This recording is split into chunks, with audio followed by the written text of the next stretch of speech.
জিয়াউল হাসানের নির্দেশে এই বেশিরভাগ মানুষগুলোকে নেওয়া হয়েছিল। জি, র্যাব 1 নিয়ে গিয়েছিলেন, আর ওনার আন্ডারে তখন জিয়াউল হাসানই ছিলেন। আমরা র্যাব 1-এ গিয়েছি, ডিবি অফিসে গিয়েছি, সবখানে গিয়েছি, এরকম আন্দোলন করেছি বিভিন্ন জায়গায়, প্রেস ক্লাবে, সব জায়গায়, কিন্তু আমরা এখনও কোনো হদিস পাইনি। তো এখনও অনেক মানুষ জীবিত আছে, আবার অনেকে মারা গিয়েছে।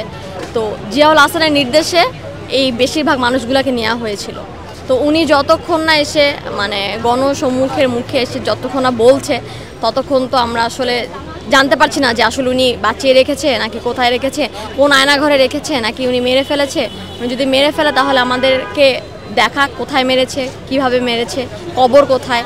আমরা শুধুমাত্র একটা হদিস জানতে চাচ্ছি যে আসলে আমার বাবা কোথায় আছে।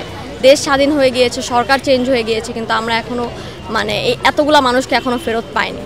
তো যতক্ষণ পর্যন্ত মানে একটা মানুষও মানে গুম থাকবে বা মানে হদিস পাওয়া যাবে ততক্ষণ পর্যন্ত আমাদের এই আন্দোলন লড়াই চলতে থাকে। জি, উনি বিএনপির 38 নম্বর ওয়ার্ডের তেজগাঁও সাধারণ সম্পাদক ছিলেন। র্যাব 1 নিয়ে গিয়েছিলেন, আর ওনার আন্ডারে তখন জিয়াউল হাসানই ছিলেন।